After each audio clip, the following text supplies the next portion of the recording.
Coming up on We Talk News this week, multi-state operators are in the crosshairs of the IRS. Why? They owe over $500 million in back taxes. Former IRS attorney Nick Richards shares his thoughts. I don't have the same view that this is, the doom is right around the corner here. Amazon is shutting down its paraphernalia offerings without any warning. Over 900 license applications have now been filed in New York State. Who will be the lucky first 150 to be awarded? No word, but half will go to social equity applicants. All that and more on We Talk News with Elena Pinto next. Cannabis Media original content is supported by Revolutionary Clinics, Massachusetts' #1 medical dispensary where the patient comes first, and by Accounting Buds, CPA services for the cannabis industry, and by stylighting.shop. Log on today to get your grow kit.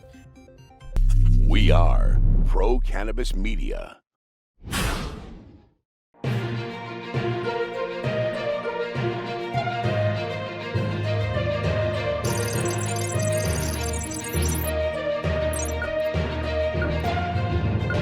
Hi, everyone. I'm Elena Pinto, and welcome to We Talk News. The current cannabis landscape is tough for small independent companies, and many advocates want to see multi-state operators or MSOs held accountable to create a level playing field. But a recent analysis from the Green Market Report shows it's time for some MSOs to pay up. The financial findings report that 10 publicly traded companies, from Cresco Labs to Trulieve, Acreage Holdings, and more, owe more than $500 million to the IRS in tax debts.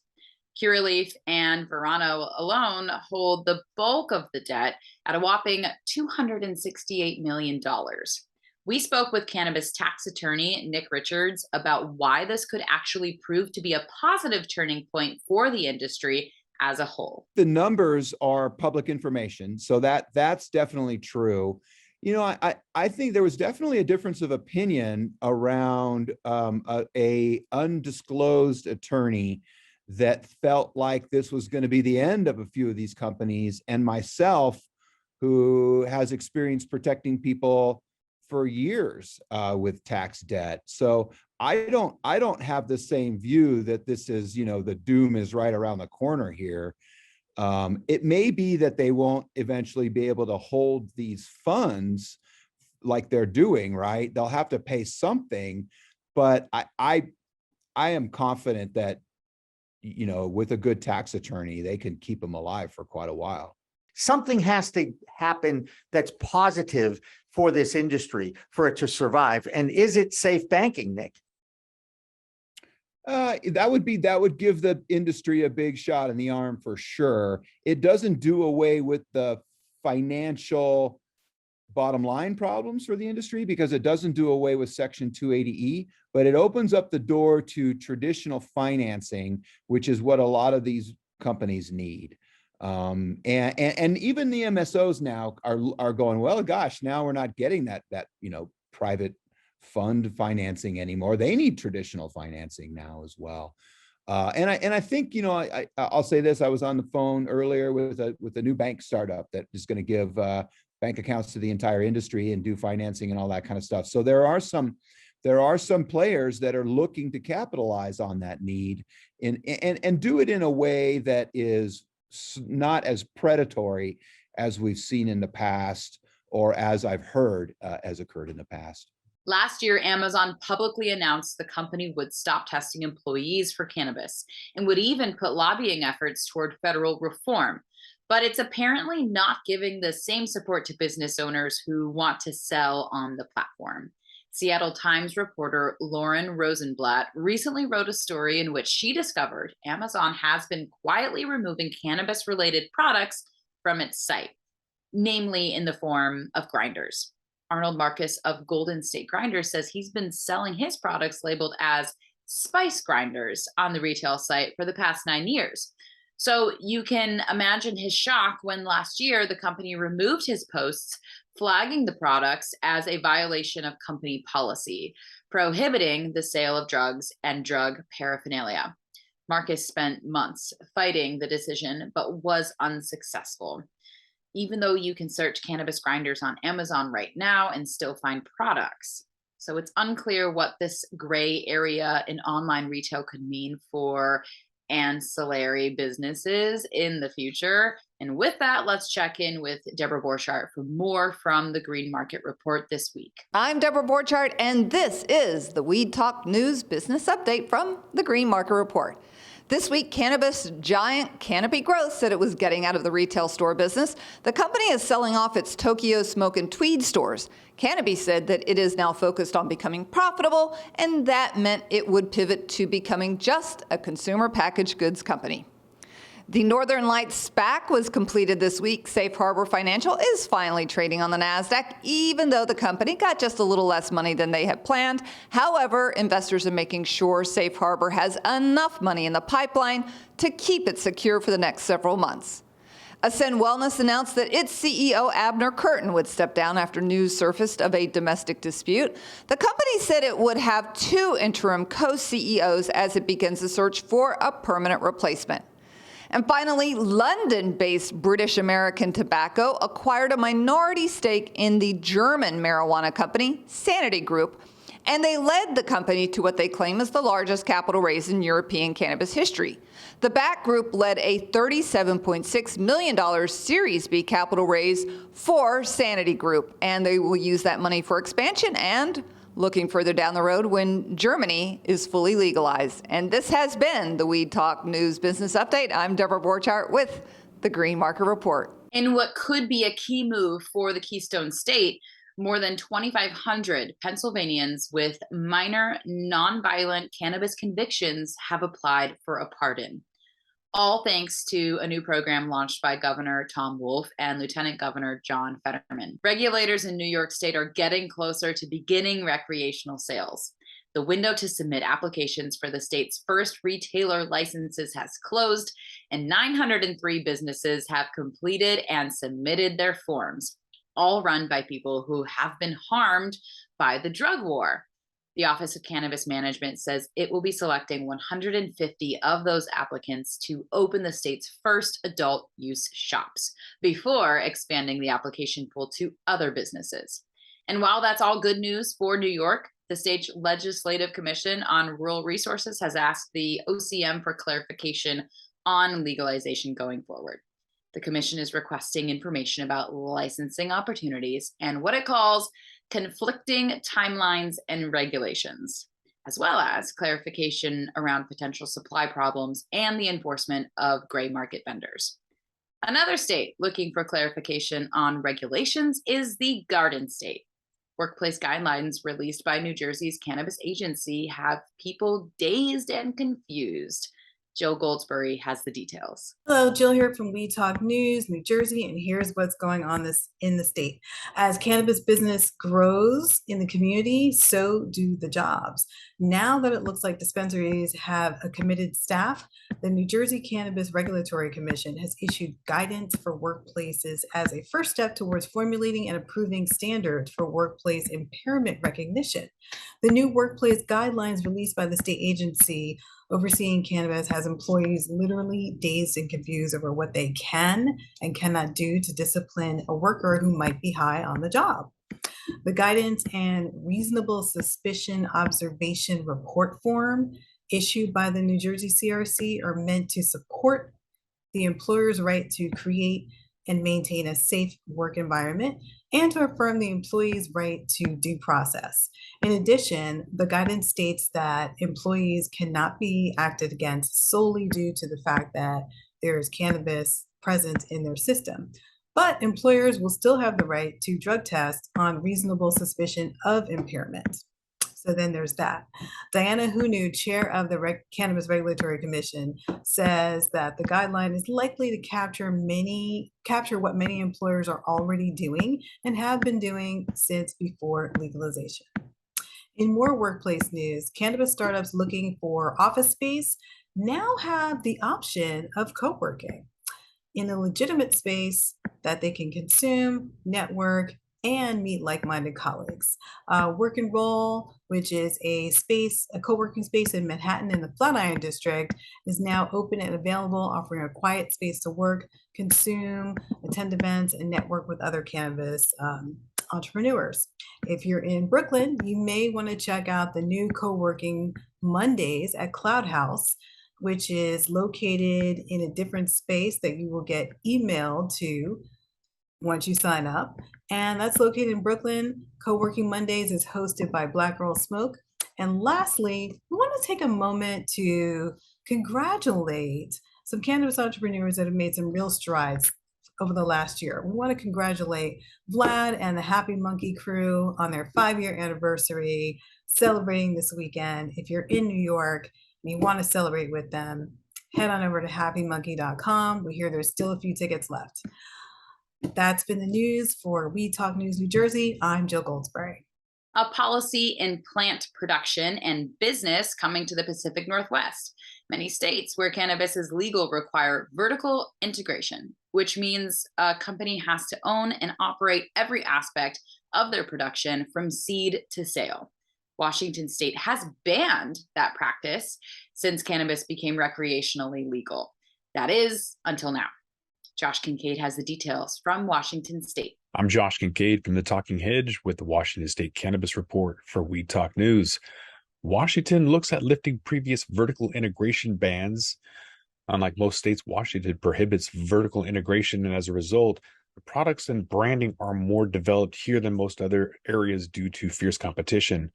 Vertical integration occurs when a company is involved in more than one stage of production, like growing, manufacturing, and retailing. The positive implications of vertical integration revolve around improving efficiencies, increasing profitability, controlling the product pipeline, and ultimately reducing costs for consumers.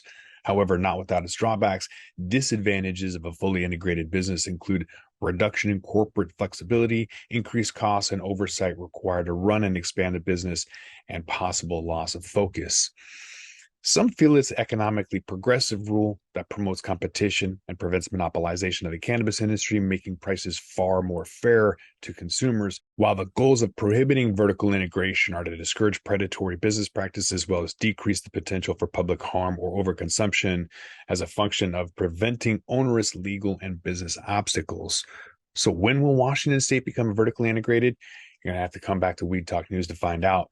With that, we're going to have to roll up this Washington State Cannabis Report. I'm Josh Kincaid from the Talking Hedge reporting for Weed Talk News. Don't forget to like, share, and subscribe, or don't, and I'm out.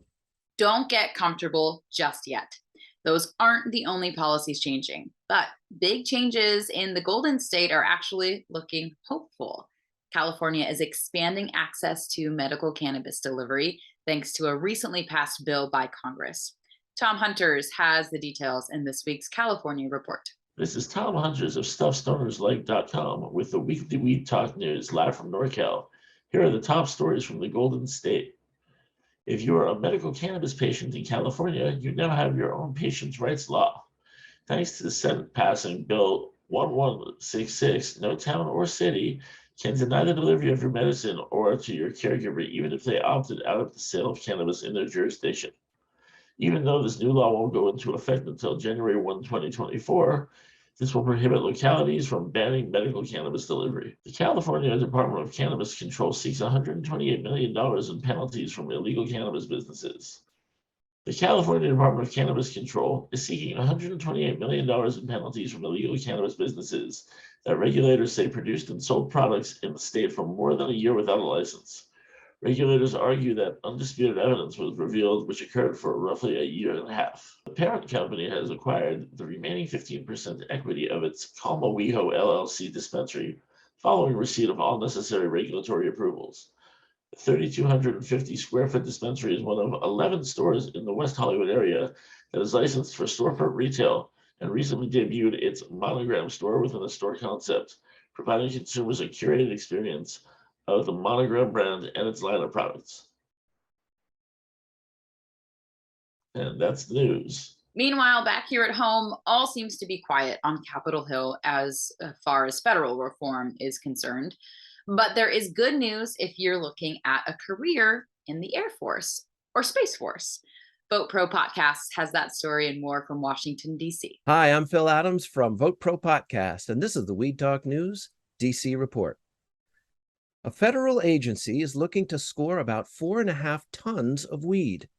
The National Institute on Drug Abuse put out a 172-page request for proposal last week, seeking contractors able to cultivate and test about 4 million grams of cannabis over a 5-year period.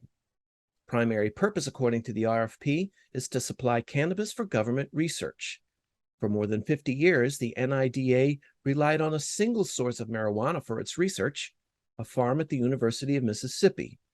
In recent years, however, other growers have applied for and received Schedule I research licenses from the Drug Enforcement Administration. Only those growers will be able to apply to the RFP. A single positive THC test soon may not automatically get you permanently barred from the U.S. Air Force or Space Force. The two branches of the military announced the change in drug screening policy last week. Previously, one positive drug test would be enough to keep a person out of either service for life. Under the new regs, candidates who meet certain standards, if they do test positive initially, will be allowed to retake the test after 90 days. The reform is expected to take effect as soon as 2024, pending completion and review of a 2-year, pardon the expression, pilot program. That's the Weed Talk News DC report for this week. I'm Phil Adams from Vote Pro Podcast. The state of Massachusetts is getting a new cannabis control commissioner. Her name is in headlines all over the internet, but more for questions than congratulations. Weed Talk News producer Tori Chamberlain explains what's happening in this week's Bay State report. Hey guys, it's Tori Chamberlain, and here's what's going on in Massachusetts this week. The Boston Herald reported just this week that Shannon O'Brien, the newly appointed chair of the Massachusetts Cannabis Control Commission, is coming under the microscope just as she takes helm as the new chair of the agency.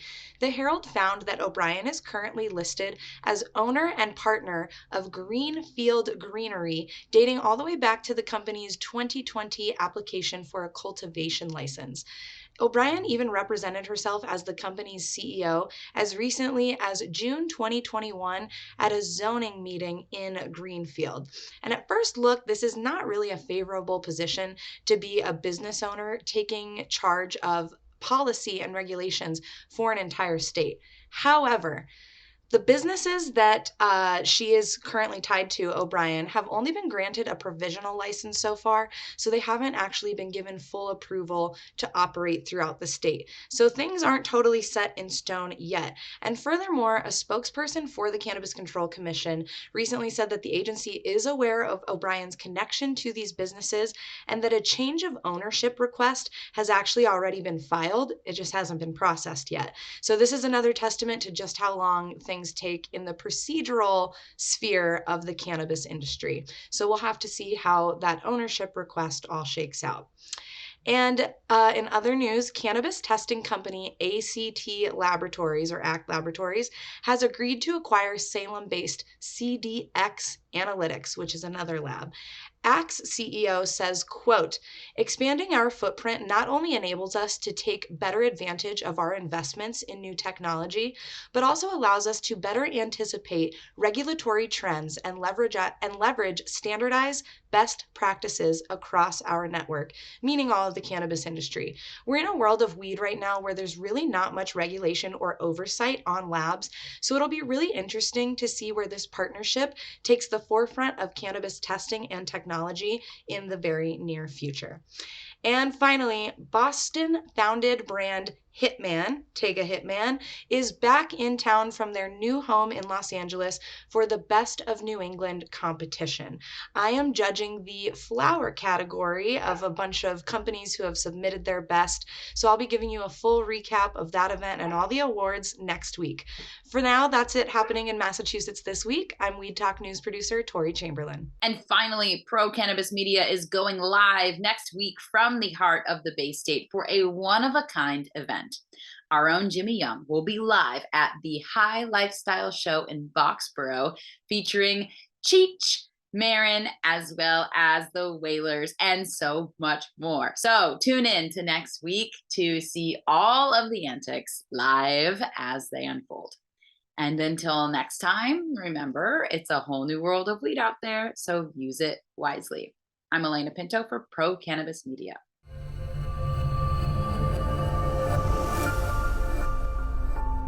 As a broker, we have access to many, many cannabis carriers. So I will go in with 2 or 3 quotes for people. The quotes might be $20,000 for one, $22,000 for another, $17,500 for another. Pretty close among the 3. What I tell people is it's not the pricing, it's what's included and not included, meaning exclusions. An exclusion in layman's terms is just something that's not included. It's not on the menu. So it's just not included.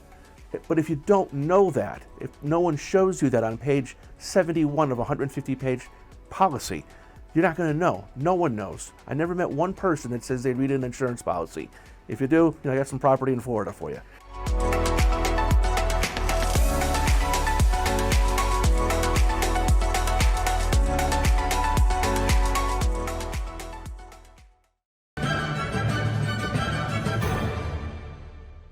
Weed Talk and In the Weeds are 2 productions of Pro Cannabis Media supported by Revolutionary Clinics, one of the top medical cannabis dispensaries in the Massachusetts area, now with 3 locations in Greater Boston, 2 in Cambridge and 1 on Broadway in Somerville. Rev Clinics has a patient-first mission. They will customize your needs as a medical patient with the proper titration and combination of strains, flavors, and products. Rev Clinics, where the patient comes first.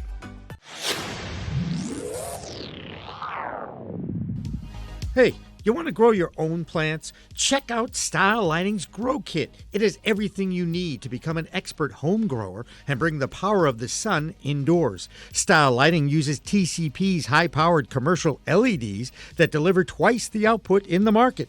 The Grow Kit has a grow bag, a timer, chains to hang the light, and of course the best in the business lighting system by TCP. Check out stylelighting.shop for more information.